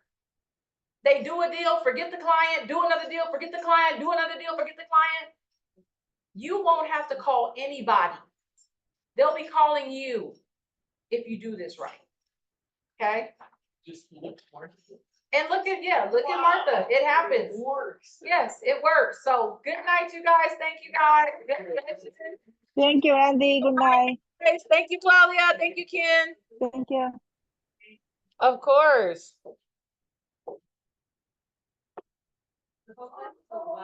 Wow.